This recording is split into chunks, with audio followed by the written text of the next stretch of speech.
Hello and welcome to Chapter 11. In Alternate Care Systems, we are going to talk about rehabilitation. We're going to slide through these learning objectives and we are going to start on page 401 in our comparative health information management text. So, rehabilitation is the development of a person to the fullest physical, psychological, social, vocational, avocational, and educational potential consistent with his or her physiological or anatomic impairment and environmental limitations. Rehabilitation should begin when the patient enters a hospital with an injury or an illness that will result in some limitations in the patient's functional status. The end result of comprehensive rehabilitation should be increased independence, increased overall functional status, and improved quality of life. So, we're going to talk about our different settings within the rehabilitation arena. First of all, we're going to talk about our acute care hospitals. So the acute rehabilitation unit in hospitals is the most common setting, and these units have more than doubled since around 1990. Rehabilitation wards usually have a set number of beds, ranging from 10 to 30, designated in one ward of a hospital where patients are transferred for their acute care rehabilitation. Length of patient stays vary from 2 to 4 weeks. When a patient is medically stable and has reached his or her maximum short-term improvement, the patient is transferred to a different setting based on his or her needs at that point. Then we have our long-term acute care, which are your LTACs. Long-term acute care facilities provide services to patients who have an acute illness superimposed on a chronic disability or for medically complicated patients. These facilities bridge the gap between acute hospitals and rehabilitation programs. Then we have our freestanding rehab hospitals. In 1990s, several national corporations were created to operate rehabilitation hospitals. These facilities are freestanding, but usually in proximity to larger medical centers to guarantee a referral base. Freestanding rehab hospitals include acute rehabilitation centers and post-acute rehabilitation centers. And then we have our skilled nursing. Skilled nursing rehabilitation centers are usually located in a wing of a nursing home or a hospital and serve a skilled level patient. These facilities can accommodate a patient with multiple problems or older patients who are progressing more slowly than would be acceptable in an acute rehab setting. And then we have outpatient rehab. Most rehabilitation centers, whether acute or post-acute, have outpatient components. Some freestanding outpatient rehab facilities are independent and not affiliated with acute care hospitals. These facilities provide therapists and rehab strategies for patients who do not require hospitalization or overnight stays. Most commonly, these facilities provide care for workers' compensation or sports injuries and/or services to patients who have progressed through acute and post-acute rehab facilities. And then we have our home health rehab. Home health care agencies provide rehab services to the homebound patient who does not require hospitalization and who is unable to obtain transportation to an outpatient rehab facility. Homebound means that the patient has a substantial difficulty in being mobile in the community. A person with tetraplegia, for example, who requires a power wheelchair and a handicap van, would have a substantial difficulty being mobile in the community. This is interpreted differently from agency to agency and in different regions. And so let's talk about our different caregivers. A rehab team can be organized taking a multidisciplinary approach, which means that the team members evaluate the patient in their specific discipline, or an interdisciplinary approach, which means that the team members work together in a synergistic fashion to solve specific problems for the patient. An interdisciplinary approach used is in goal setting, problem solving, and coordination of treatment, provides a more cost effective and non fragmented treatment to the patient, and is generally considered to be best. Alright, so talking about these different caregivers. Number 1 is our physiatrist.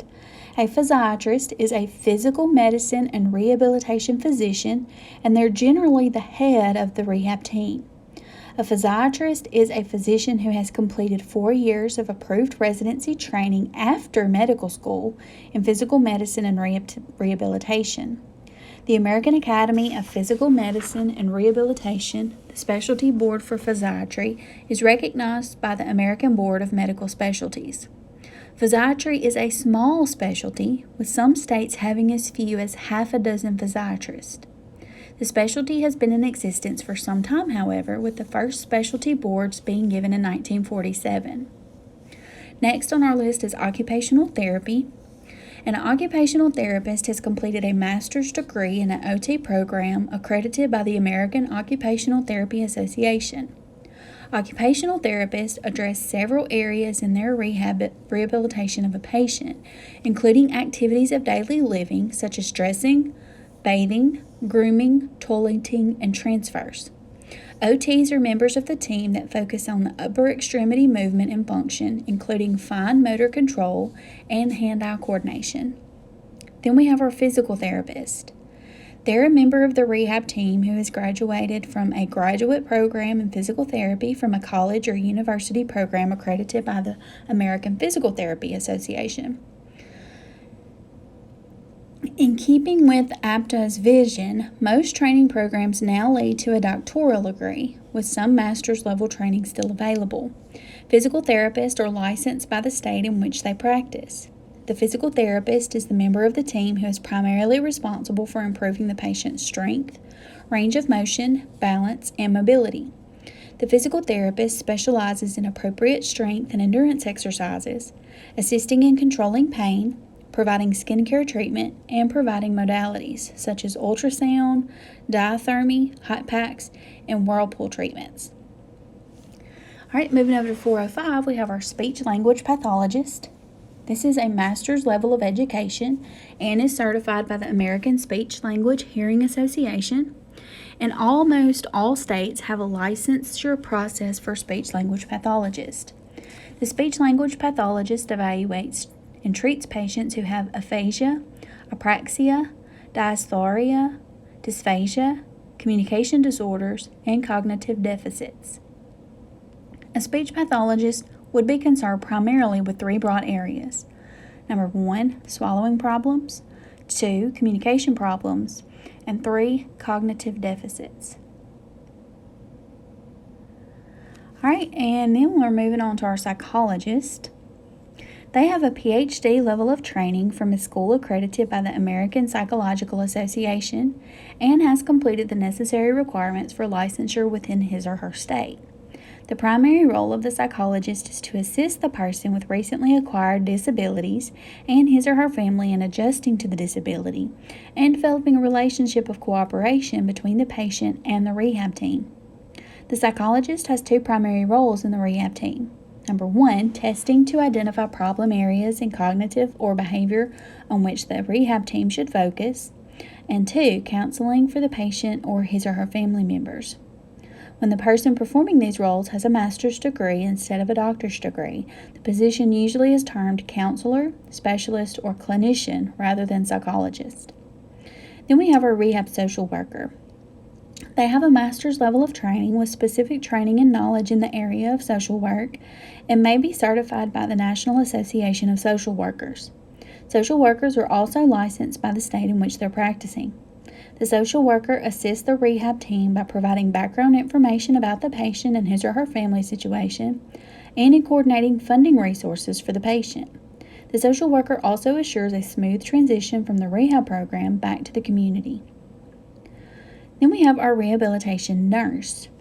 The rehabilitation nurse is an RN who has completed a 2-year or 4-year accredited nursing program and is licensed by the state in which he or she practices and has completed additional training in rehab nursing and may be certified by the Association of Rehabilitation Nurses. The rehabilitation nurse plays a key role in the patient's rehab by teaching the patient about proper bowel and bladder management programs and skincare. The rehab nurse also is responsible for teaching the patient about medications, their indications, and their side effects. This member of the rehab team teaches the patient about the most common complications and problems associated with the disability, such as deep vein thrombus, skin breakdown, and heteropic ossification, and how to monitor them. Alright, then we have our kinesiotherapist. This is a person that's received special training in the proper techniques to maximize range of motion, strength, balance, and gait. And this is a role very similar to the physical therapist role within the rehab team. Typically, kinesiotherapists are employed in the VA system or in your professional sports and training programs. And then there's other healthcare workers as well. These could include your dietitians, vocational rehab counselors, recreational therapists, music therapists, audiologists, and chaplains. All right, so let's talk about the types of patients that we see in rehab. Numerous diseases and injuries lead to a variety of disabling conditions. These disabilities can be divided into several general categories, including patients who require rehab to treat injuries or disorders in the following areas: orthopedic, neurologic, medical, pediatric, involving management of acute or chronic pain, and sensory impairment. And you can also include your spinal cord and your traumatic brain injuries. Patients requiring orthopedic rehab have injuries such as fractured hips, total joint replacements, multiple fractures, amputations, or soft tissue injuries. Pain management patients include those with acute pain and chronic pain such as back pain or cervical pain, cumulative trauma disorders, or reflex sympathetic dystrophy.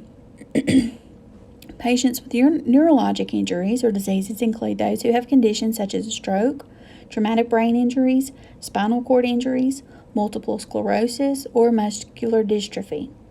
Sensory impairment patients have hearing or visual disabilities. And medical disabilities include chronic obstructive pulmonary disease, myocardial infarction, diabetes mellitus, and its complications, and cancer. Pediatric rehab patients usually are viewed as a separate category because of their special needs. These patients often are considered to be habilitation patients rather than rehabilitation patients. Conditions that are commonly treated include cerebral palsy, spina bifida, and various genetic disorders. With regards to school age and adolescent patients, the rehab team also must consider the patient's educational needs, and the facility may be in communication with the patient's school regarding educational programs in progress. All right, so let's go over to page 408, and we're going to talk about the terminology describing functional limitations. So we're going to start with the word impairment. Now, these terminologies were developed by who? And so impairment is any temporary or permanent loss or abnormality of a body structure or function, whether physiological or psychological. A disability is a restriction or inability to perform an activity in the manner or within the range considered normal for a human being, mostly resulting from impairment. And then we have handicap. Handicap is the result of an impairment or a disability that limits or prevents the fulfillment of one of several roles that are regarded as normal, and that depends on age, sex, social, and cultural factors for the individual. Stated differently, the impairment might be the disease or the diagnosis. The disability is how the impairment affects the person. And then the handicap is an interaction between the impairment or the disability and the person's socioeconomic environment. So how does the problem affect the person's life? What functional limitations or problems are posed by the impairment or the disability? For example, amputation of a distal segment of an index finger and the long finger of a hand would result in an impairment, i.e., partial amputation of digits, and some disability. So there's going to be a decreased range of motion and a decreased grip strength. In most situations, the injury would not result in a major handicap. Given some rehab and time, the individual would learn how to adapt quite well to a relatively minor impairment. Now suppose the individual is a concert classical pianist. The handicap is overwhelming in this situation, and the person would be totally disabled from pursuing his or her occupation. Alright, so let's talk about durable medical equipment. Assistive devices fall into many categories depending on the type of function of the device, depending on the function the device is intended to supplement or augment. They can be divided into several broad categories: orthotics, prosthetics, ambulation aids, wheelchairs, and high-tech assistive devices such as computers. And you have a table on page 409 that gives you the device, the definition, and the examples. So be able to match this on your test. You may have to match both. Match the device to the example and the device to the definition. Alright, so let's talk a little bit about orthotics. This is an external appliance or brace that can supplement an extremity's function or improve stability and positioning. Orthotics have existed for more than 300 years and come in a variety of shapes, sizes, and styles, from leather to metal to polyethylene plastics. Spinal braces, either cervical or lumbar, are common. Alright, moving over to page 410. We're not going to cover all of these in great detail, but again, know that table on 409. So moving on to our ambulation aids. Ambulation aids provide additional stability and support for individuals who have trouble walking. These aids range from a straight cane to a walker. Prosthetic devices are divided into upper extremity and lower extremity devices. A prosthesis is a device designed to replace a missing extremity or partially missing extremity. These are divided into several categories: mechanical, which are body powered, and they're the most common; myoelectrical, which are high-tech and use a series of electrical motors to replace the missing action; and cosmetic prostheses, which improve appearance for social reasons and usually are less functional than body-powered or myoelectric prostheses. Lower extremity amputations are much more common than upper extremity amputations. Alright, moving over to wheelchairs on 411. Many different types of styles of wheelchairs are available. The choice depends on the patient's age, size, and intended use of the device. The two general categories for wheelchairs are manual and power. And then we have our technology assistive devices. Environmental control units, ECUs, are now available that allow a person with limited mobility to run many everyday functions in the home, at work, or at school, such as turning on lights, using appliances, and opening and closing doors and windows. Recently, many devices on the market allow a disabled person to have greater access to the computer.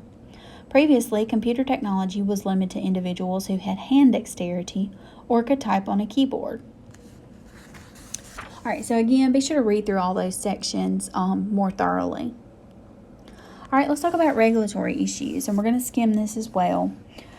So medical rehabilitation is both medical and rehabilitative in nature. The dual nature of medical rehabilitation has resulted in two independent accreditation options: Joint Commission and CARF.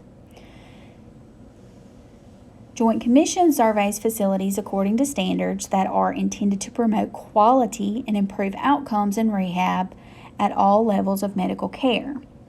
CARF accreditation is difficult to obtain because it is looking at comprehensive and specific things in regard to rehab of patients.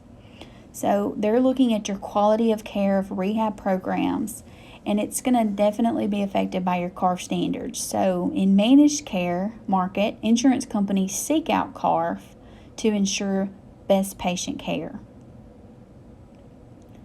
So again, read through those regulatory issues. We're going to talk a little bit more about Medicare and the 60% rule. So CMS promulgate regulations affecting several types of rehab providers. There are conditions of participation for hospitals, which include your inpatient rehabilitation services, as well as for outpatient services. And these are your physical and occupational therapists and independent practices, outpatient physical therapy, occupational therapy,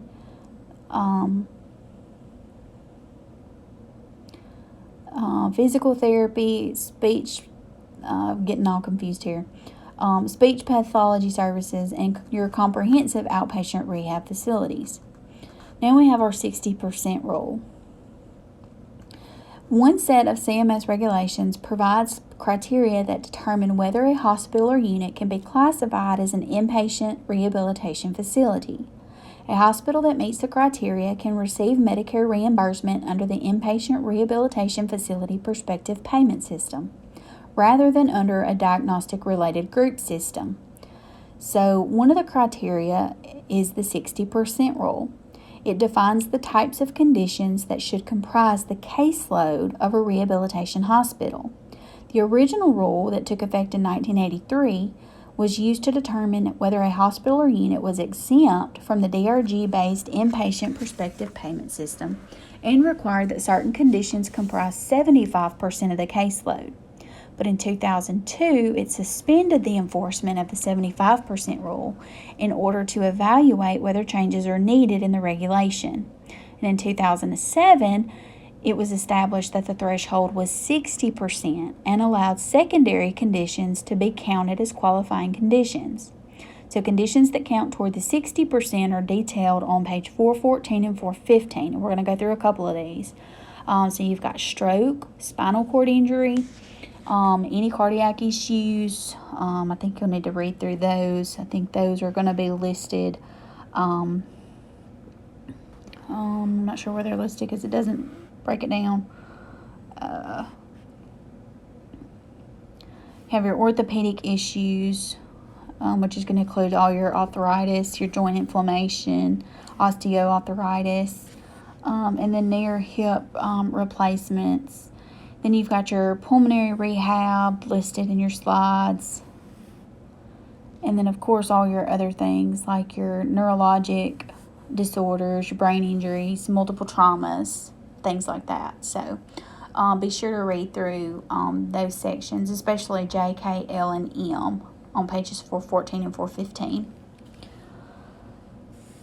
All right, so we're going to move over to our documentation section on page 417. As in all healthcare facilities, specific guidelines indicate the documentation that must be completed in a patient's medical record. This chapter does not cover this topic in its entirety, but basic principles of medical record documentation should be followed, as in other healthcare settings. This chapter focuses on additional or specific documentation requirements in the rehab facility. All right, so the admission history should include a functional history. The functional history should cover the patient's functional status before the onset of the illness or injury. If the person had a pre-existing disability and now is returning to rehab because of a change in condition, a discussion of the patient's functional status before the onset of the new illness or change is required. The history also includes a discussion of equipment that the person has at home. A full description of braces, orthoses, and prosthetics or durable medical equipment is required. Also included is a description of the type of vehicle the individual has, because this will affect in many ways the type of wheelchair that can be prescribed for the patient. The social history must include a discussion of available family members or caregivers, a description of the home, whether it's multi-level, single level, how many steps are at the entrance, how accessible is your bathroom, your educational status, employment status, and previous hobbies, in addition to standard social history information such as alcohol and drug abuse. The physical exam includes a comprehensive neurologic and musculoskeletal exam, adequate documentation of the condition of the skin, and a description of the interventional devices such as a catheter, feeding tube, or tracheostomy. The neurologic exam includes cranial nerves, motor strength, reflexes, and sensory nerves.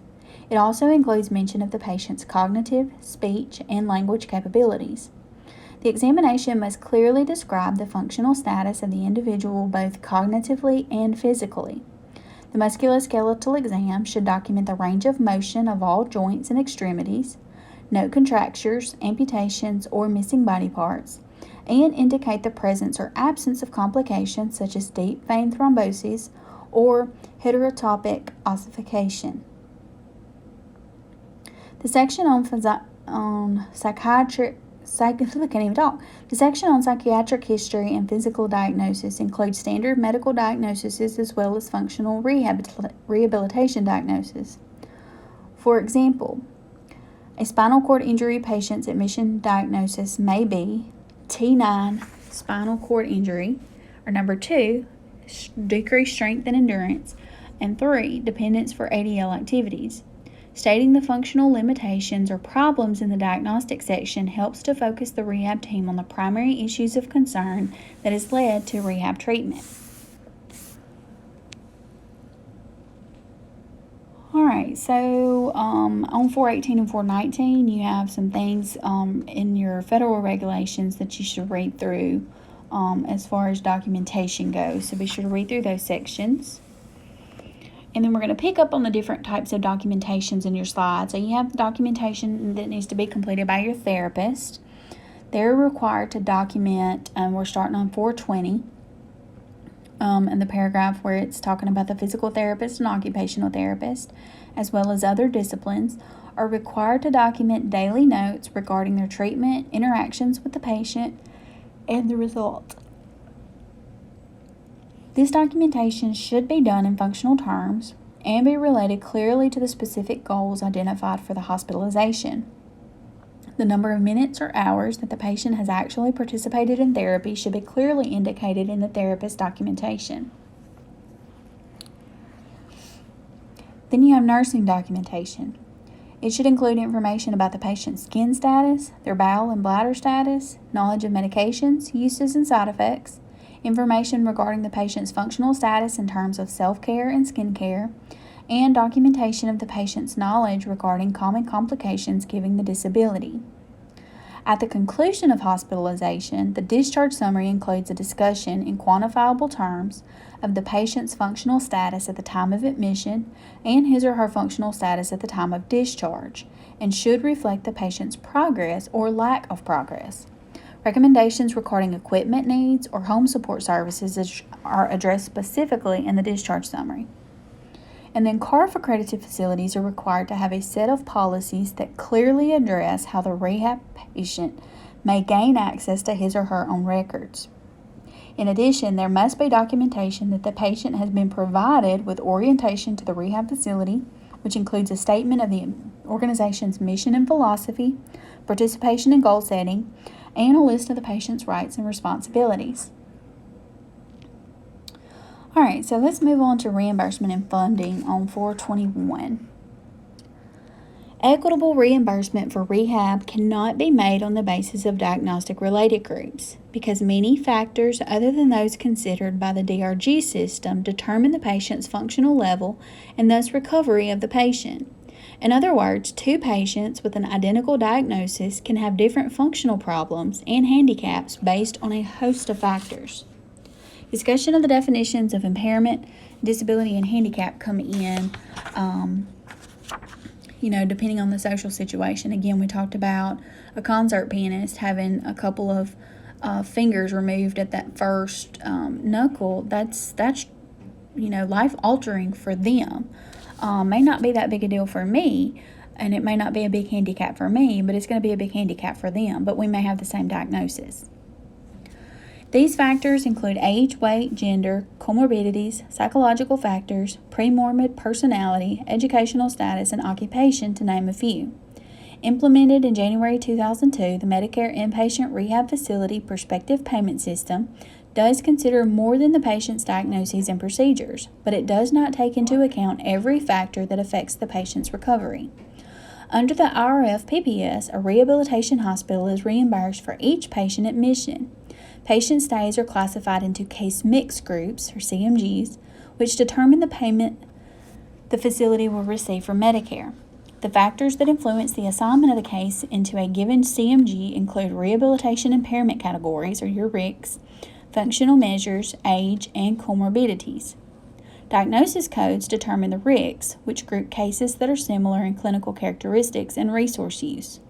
Functional measures that influence CMG assignment are motor and cognitive scores. And some CMG categories also consider the patient's age.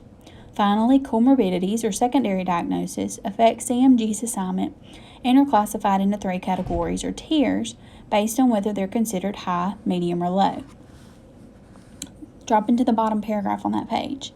The CMG assignment is based on information recorded on the Patient Assessment Tool, the Inpatient Rehabilitation Facility Patient Assessment Instrument, the PAI. This tool captures all of the information necessary to assign a CMG, including codes for up to 25 comorbidities. The IRF-PAI must be completed upon the patient's admission and again at discharge, with the admission and discharge data transmitted together after the patient has been discharged. So we're gonna, you can look through pages 423 through 429, but we're gonna go ahead and skip through those pages. Those are just some examples and excerpts of different quality measures and things like that. So we're going to skip to that last paragraph in that top section on 430. According to regulations, IRF PAI data are considered late if not transmitted within 17 calendar days of discharge, but an additional grace period of 10 days is allowed before the penalty is applied. Therefore, the IRF PAI transmission 28 days after discharge would result in a penalty. So it's due within 17 days.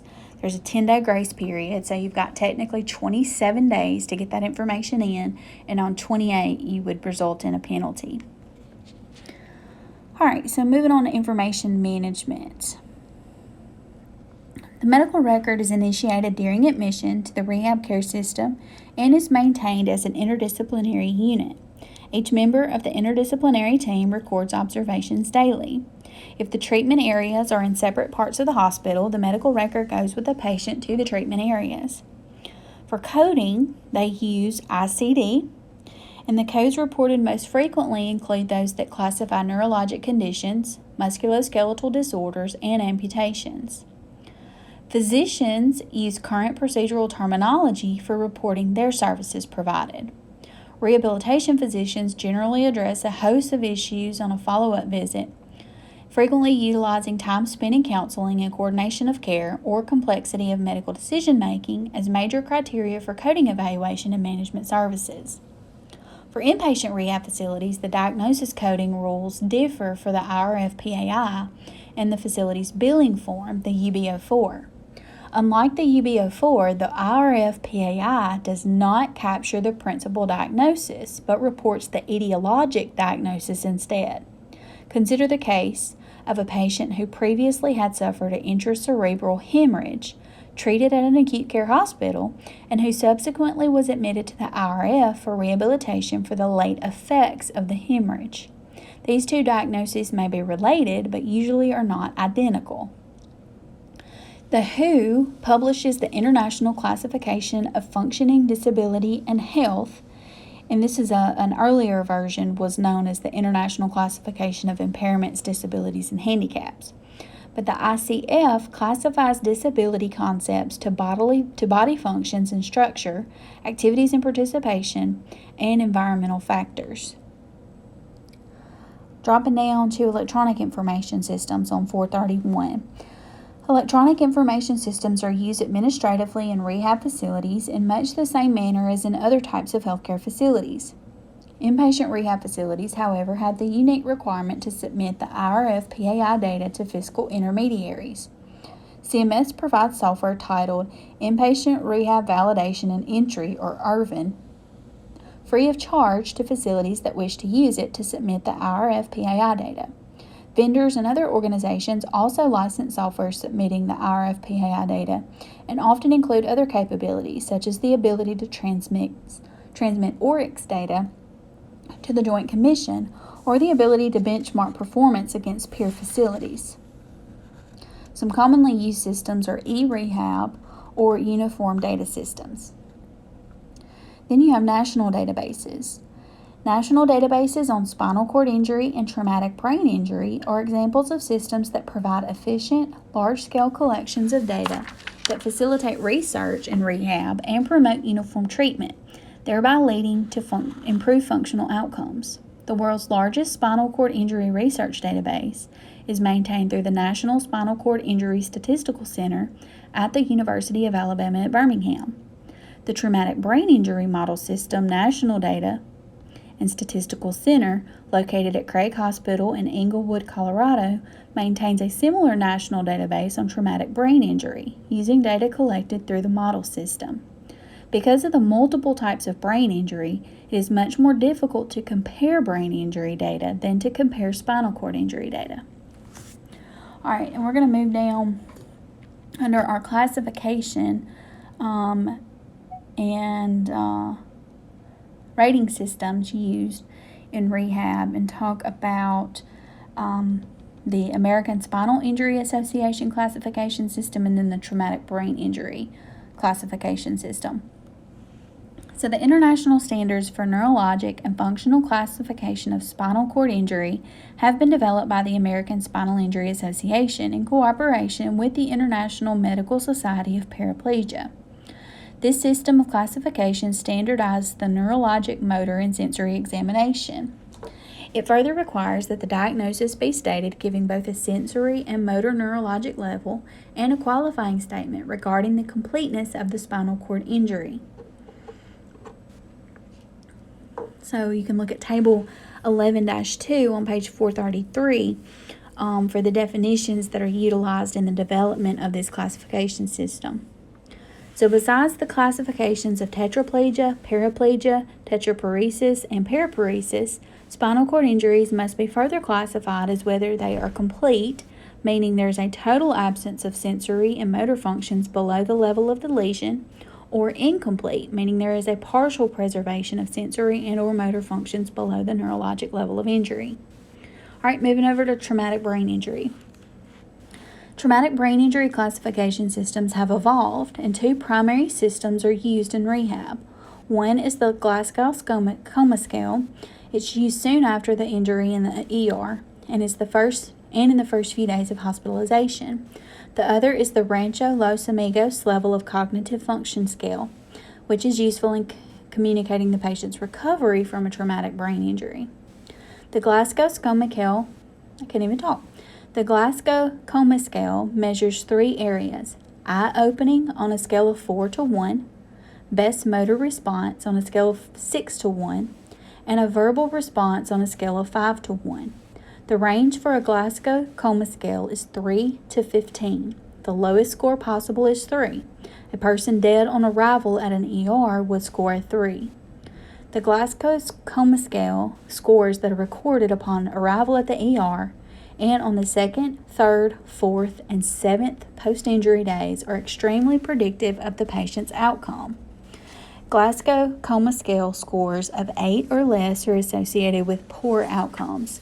And you can see figure 11.4 on page 434 shows you the 1.2.34 up to 6 and 5 for your other verbal and motor responses. But you can see that if a patient comes in and there's no eye-opening response, then they receive 1 point. But if they have incomprehensible speech, then they get 2 points. If they withdraw in response to pain, then they would get 4 points, and you would add those points up together. So if we said 4 and 2, that's 6, and no response on eye opening, that would give them 7 points on that scale. So you can see the head injury classification at the bottom there is showing that anything 8 or less is a severe head injury. And then 9 to 12 is a moderate head injury, and 13 to 15 is a mild head injury. All right, so let's move over to figure 11.5. This is our Rancho Los Amigos Level of Cognitive Function Scale. It's a scale of 1 to 8. A level of 1 or 2 is consistent with a coma or a near coma state. Level 8 equates to purposeful and appropriate behavior. This scale is extremely beneficial in communicating to other members of the rehab team the patient's level of recovery and thereby infers what level of treatment is appropriate to that patient. In general terms, once a patient has received or has reached level 6 or above, he or she is ready for discharge to home, but the patient may continue to require some outpatient services. All right, and then let's talk about FIM scores. Over on page 435, a number and variety of tools have been developed to assist in assessing the functional status of the patient in areas addressing bathing, grooming, toileting, and so forth. Some common scales include the CATS index and the Barthel index and the FIM rating scale. Deciding which functional assessment tool is most useful depends on the individual institution and the patient population that is served. The Functional Independence Measure, or FIM, instrument evolved from a task force in the American Congress of Rehabilitation Medicine and the American Academy of Physical Medicine and Rehabilitation, and has established itself as an extremely reliable and valid tool for documenting the severity of disabilities as well as the outcome in rehab. FIM is the most commonly used measure of independence, and because of its reliability and validity, it has been incorporated into the IRF PAI. FIM scores are issued in 13 motor areas and 5 cognitive areas. The motor areas include self-care, which is going to be eating, grooming, bathing, dressing, and toileting, sphincter control, bowel and bladder management, mobility transfers, and locomotion. The cognitive areas include comprehension, expression, social interaction, problem solving, and memory. Each area receives a score that ranges from 1 to 7. A score of 1 means that the individual requires total assistance, and 7 means that the individual is totally independent. In any given functional category, a score of 1 to 5 means that the patient requires the assistance of another person for that function. For some subsets of patients, FIM does not work well, including patients who are progressing extremely slowly and pediatric patients. A separate scale called WE-FIM has been developed for pediatric patients. All right, so we're going to move over to quality improvement. Primary product of rehab is improvement in the patient's functional status. The three components of quality care are appropriateness of care, technical competence with which the care was given, and patient dignity and involvement. Quality assessment may be done on a multidisciplinary basis by monitoring the different departments and outcomes.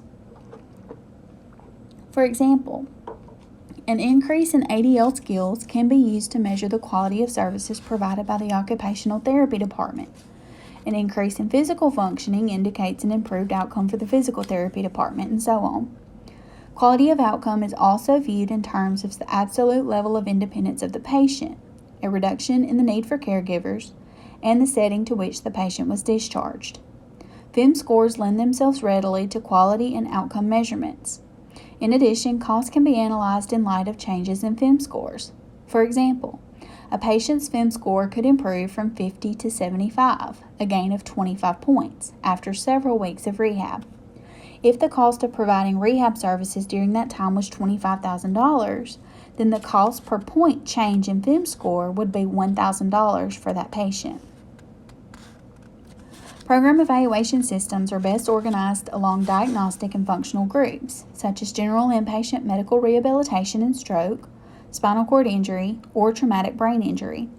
Program evaluation and assessments of quality and outcomes should continue after discharge. The patient should be seen for a follow-up visit to determine how he or she is functioning at home, the true indicator of effectiveness of the rehab program. All right, moving to utilization management at the bottom of 437. Elements of utilization management have been discussed throughout this chapter. The discussion of various types of rehab settings, inpatient, outpatient, skilled nursing, etc., mention factors that affect the appropriateness of different types of rehab for different types of patients. In an inpatient rehab facility, the pre-admission screening is necessary to determine whether the patient is a suitable candidate for inpatient rehab. For example, a patient who is too acutely ill would not be able to participate in therapy at a level that would be beneficial. In addition to determining the appropriateness of admission, the IRF must determine when the patient is ready for discharge. As noted previously, FIM scores may be calculated at routine intervals to measure the progress of rehabilitation. When the patient appears to have achieved optimum benefit from inpatient rehab, and continued inpatient rehab would likely improve the patient's status only slightly, a decision to discharge the patient may be in order. When the patient is ready for discharge, appropriate plans for follow-up or continuing outpatient therapy should be in place. In the inpatient rehab setting, we're dropping down to risk management and legal issues. Avoiding risk of harm to the patient involves many of the same precautions and management strategies as in other patient settings. Patient safety in areas such as preventing falls merits attention in the rehab population, and other areas are important too.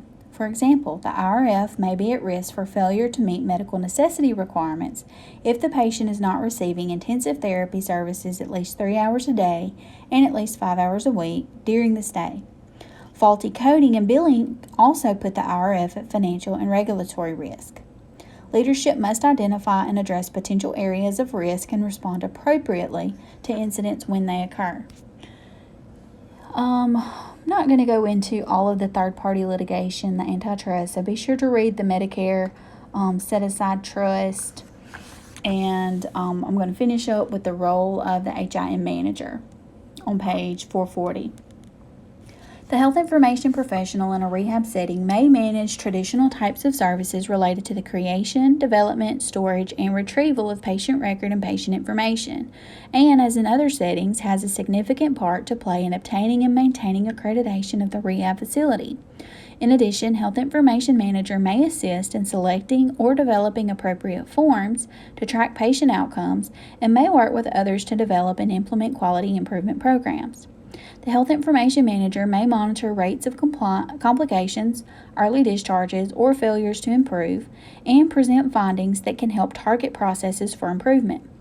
In inpatient rehabilitation facilities, the health information manager may play a role in managing coding for the IRF PAI and the UB04. This role may extend to other aspects of the revenue cycle of the facility, including timely submission of both of these forms. Some of the trends described next call for the skills of the health information manager. For example, possibility of implementing a bundled payment for post-acute care could involve the HIM professional in managing related systems. So again, this is just a brief cover of this chapter. Be sure to read the entire chapter, including your trends, and a happy reading and happy studying.